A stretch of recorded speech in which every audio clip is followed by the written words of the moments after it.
All right, good morning, everybody. Welcome to Morgantown and Mon County Ballpark for the NCAA Morgantown Regional. We'll start this off with the number one seed and the regional host, the West Virginia Mountaineers. WVU comes in with a 37-20 record, an at-large bid out of the Big 12 Conference. To the far side, we have Coach Randy Mazey, followed by outfielder Darius Hill, pitcher Alec Manoa, and catcher Ivan Gonzalez. And Coach, we'll start off with you. Quick opening statement. There's been a lot of excitement around town last few days about hosting this regional. Just tell us about your excitement for this weekend. Isn't my excitement evident and obvious? No, we're super excited as a team, as a university, as a community, as a state. This doesn't happen every day in Morgantown, so the excitement that's been building in this program for the last 5 or 6 years is starting to come to a head. I'm super excited to see the crowd we're going to have tomorrow night supporting these guys. I know what they're capable of. I've been saying it for years that this day was coming in our program. I don't know if anybody outside of myself, my coaching staff, and the players believed it, but it's here. So we still have a long ways to go. This isn't the end of the road for us. This is just a step along the road, but we're super excited to be hosting a regional and having teams from the SEC and the ACC come in here that our people have been used to seeing Big 12 caliber baseball. So it's nice to give our community a taste of what NCAA postseason baseball is all about. We'll open it up for questions for our 3 student athletes. Just for anybody, what do you guys know about this Fordham team? They look like a team that can really pitch. We've seen a few arms from them. They look like they all can attack hitters and get anyone out at any time. As an offense, we know they can steal a lot of bases, which causes problems for just your defense and your pitching philosophy, so we're going to have to bring it in order to beat them. Ivan, sort of the same thing. They're the number one base-stealing team in college baseball. So what kind of pressure does that put on you? How, you guys got to change your approach, or how do you handle this? No, we're not changing any approach, but definitely, just like Darius just said, puts a little pressure on the defense just because they steal, they get out of formation and stuff. But we're just going to keep doing what we're doing, make sure the pitchers just kind of give me the ball in time, and I just got to put it on a dime. For Darius and Ivan, have you guys shared with the guys that weren't here a couple of years ago what to expect? Is there any differences in the way you approach regional play and about maybe getting the excitement on a manageable level? What's been your all's messages? I think the message is just another game. I mean, obviously there's going to be large crowds and quality opposition in the other dugout, but at the same time we just need to do what got us here. I mean, we've been playing well offensively, defensively, and on the mound, so if we can maintain what we've been doing, I think we'll have a chance against anyone. Yeah, it's just playing Mountaineer baseball just like we've been doing all year, just keeping our composure, and when the time calls, make big plays, make big pitches, and just keep playing ball. Alec, what's your preparation been like this week, kind of knowing you're going to pitch but not really knowing who you're going to pitch against? Yeah, I mean, I'll wake up Saturday morning and I know who, my opposition is, and, I started studying for them, but I've already done some studying on, both those teams that I'm going to have to prepare and talk to other guys that are in their league that I know from summer ball and stuff. But, yeah, it's actually pretty nice. I think I threw Thursday last week, going to Saturday this week, so the arm's going to be nice and well-rested, and, once I get some more information on who I'm playing, just really excited to go out there. What's your study routine like, especially in a situation like this? Do you kind of do it individually and then talk with Coach Macy and the other coaches about what you're doing with each, against each hitter? How do you approach? Well, they study most of the hitters. They have to know where to position the defense, and obviously Macy calls the pitcher, so he does a lot of the studying.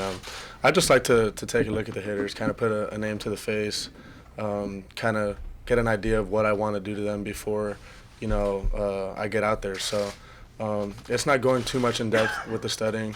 I don't like to overthink things or anything like that. Just put a name to the face and kind of get an idea of how I'm going to pitch to them before I get out there. Alec, you say Maisie calls most of the pitches. How do you handle it when you kind of disagree or want to throw something else? I just shake my head like this. Listen to hear it. No, he tells us all the time in the fall and things like that yeah, it's just a suggestion, you know. So I do a lot of homework on my own, and I'm technically the person who's out there throwing the ball, and I know what I want to throw. So a lot of times we're on the same page, you know. We talk a lot. We kind of pitch the same way. So yeah, whenever I shake no, he knows exactly what I want next. So it's never a hassle. Any other questions for Darius, Alec, or Ivan? For all three of you, because you did play in the NCAA tournament 2 years ago, so is there a pressure that you don't feel in a regular season game? Do these things feel differently for you? You all were there. I would say there's not really a pressure. I would say 2 years ago we kind of came into it like, all right, it's our first regional in 20 years. You know, we're just happy to be here. But now we know the kind of team we have. Our demeanor is to come out and win this thing, you know. So there's not any extra pressure. You know, we're the number 1 seed for a reason. And yeah, we love playing with each other, and we know if we go out there and take care of business, you know, we'll be moving on. Coach, who's been the most surprising or funny message that you received since hosting this regional? Message of congratulations for you guys. Good question. There's been so many, you know. It seems like you spend every day responding to text messages and emails, but the funny thing is that, you know, even in the Big 12 tournament, you know, you win a big game against Texas Tech or somebody, and it seems like you have 50 texts, and the next day they beat you 10-3, and you can't find a text message somewhere, you know. It's like nobody wants to talk to you when you don't win, but it's been super exciting, super positive. All the former players that have reached out and are super proud of what these guys are accomplishing and are happy where the program is at right now and what these guys have turned it into. And, you know, it's been we've been in the Big 12 for 7 years now, and we knew this day was coming. And, you know, these guys made a leap of faith. You know, when we recruited these guys, we weren't talking about all the regionals and super regionals and stadium. These guys made a leap of faith to come to West Virginia. I mean, you're looking at 2 kids from Texas and 1 from Miami sitting at this table coming to Morgantown, West Virginia to try and do something that's never ever been done before in the history of the school, to advance past the regional and potentially play in the College World Series. So they came here for one reason, to have an opportunity to put West Virginia baseball on the national stage. And like I said, how many times in life do you have an opportunity to do something that's never been done before?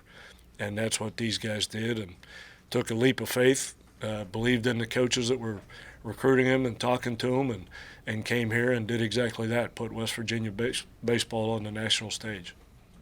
For the players, have any of you sort of found maybe you have new friends or relatives this week with the ticket demands? I've been dealing with that all year.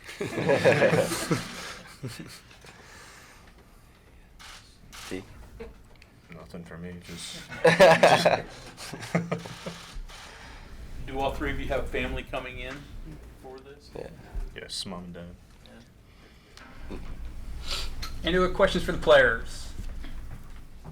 Okay, guys, thank you very much. Coach, if you could stick around for us for a few minutes. Love taking water.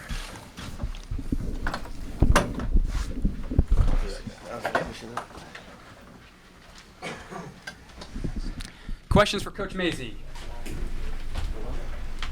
Coach, what do you know about this Fordham team? I know they're the low seed here, but they won their tournament last week. They're the only team that won their last game before this week. You know, this is as a coach, that a team like this worries you to death. You know, they're leading the nation in stolen bases, and they have the conference pitcher of the year pitching against us, and this is a super high quality team, super well coached, and give you a different look than you've gotten the whole season. You know, we run a lot as a team. We've stole, I think, 92 or 93 bases. We led the Big 12 in that category, and these guys have stolen almost double what we have. So, but I've got all the faith in the world in Pudge back there that if we give him a chance to throw somebody out, he's one of the best catchers in all of college baseball, and we take a lot of pride in controlling the running game. So, I'm anxious for the challenge, to play against a team that runs so much. It's not much different than in March Madness when you draw a team that shoots a ton of threes and you're not used to it. You gotta account for it for sure, but you don't change your identity. Our identity is our identity. We're going to play the way we play and just do a good job of controlling the running game and hopefully, get a couple of mistakes out of this guy who doesn't make many. Other than stats, do you have a network of people that you could call and say, hey, what are these guys?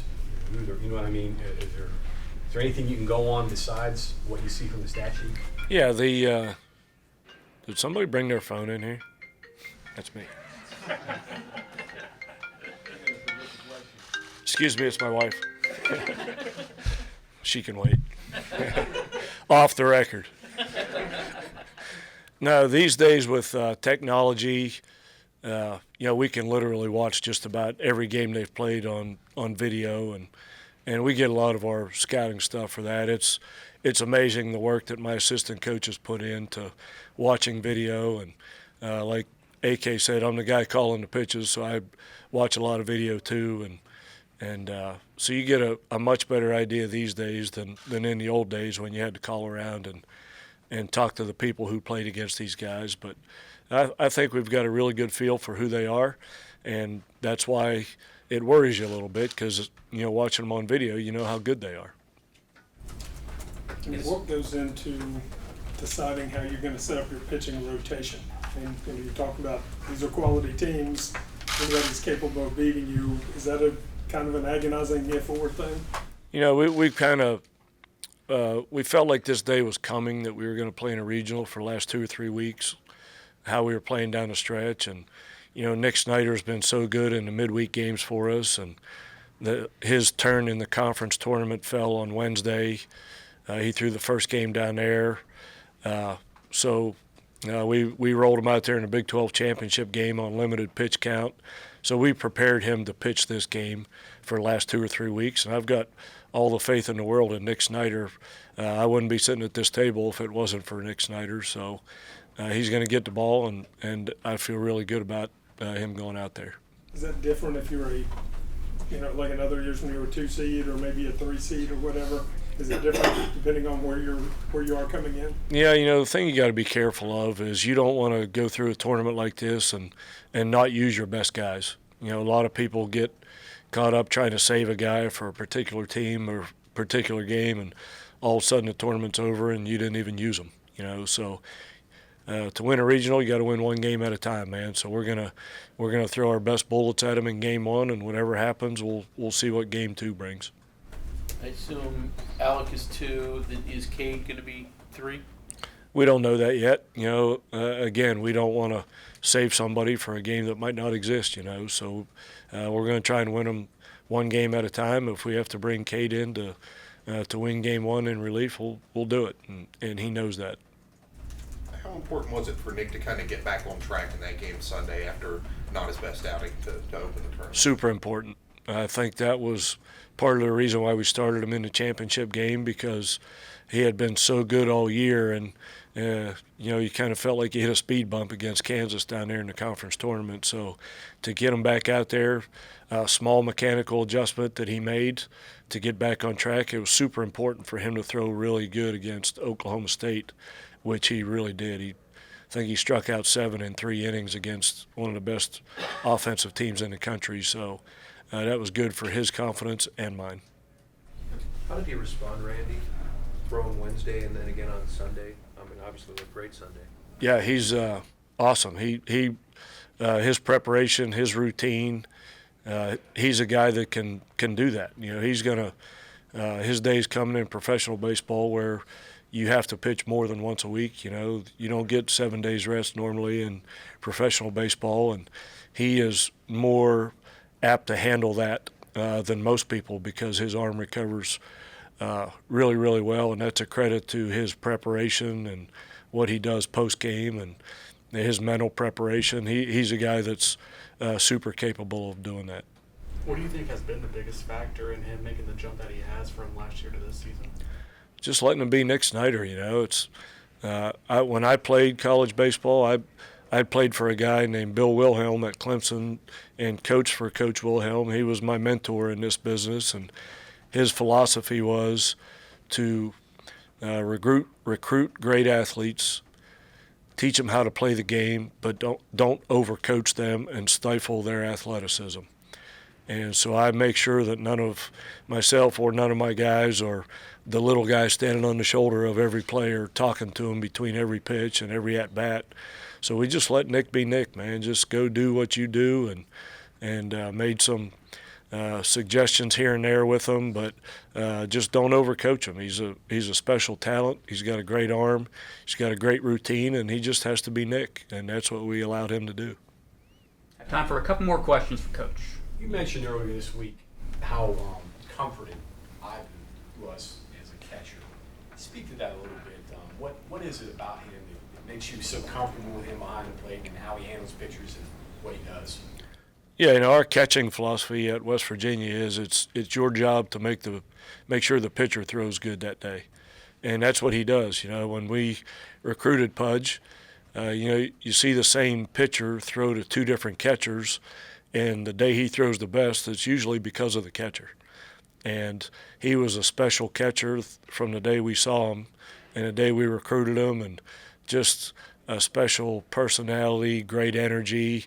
The kids love him. He's everybody's best friend. And, hey, oh, by the way, he throws out almost every guy that tries to steal. So he's just been rock solid for us back there. It's not easy to do what he did. He caught every game in the conference tournament.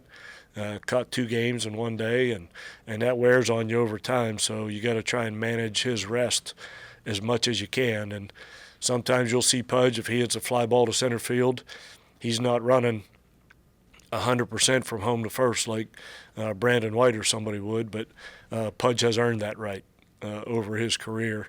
He's got a lot of stock in the company, so to speak, because he's earned the right to rest when he needs to rest. The fact that he swings the bat so well, was that a bonus? Oh, absolutely. He's his value from day one was defensively for us, and for him to be as good offensive player as he is just makes him that much more special of a player. You talked about, I think, going into the Big 12, how West Virginia has kind of an underdog mentality, especially going against Texas schools. Do you have to maintain that mentality even as a host going into this? Yeah, absolutely. It's when Texas A&M or Duke or whoever draws West Virginia in their regional and has to come to Morgantown, don't think they're not happy about it, because they could get sent to somewhere who has 4 or 5 trips to the College World Series, that has hosted regionals before, so they're all excited to be here. And that's what we fight in all sports here at West Virginia. I think when Neil Brown did his press conference and somebody said that West Virginia is the 14th winningest football program of all time in Division I, who knew that, right? But we are, and you look across the board at our sports programs, the soccer programs as good as they do, the rifle program winning a national championship. Almost all of our sports are top 25 caliber sports. It just seems like we don't get the recognition we deserve up here. And I think I said a couple weeks ago, when we play University of Texas, we could be 56-0 and they could be 0-56, but they're going to be favored to win the game just because they're Texas. So, yeah, we're always going to be fighting that, but that's great because it's easier to coach and motivate guys as the underdogs, and I believe that'll always be the case, at least for my career probably.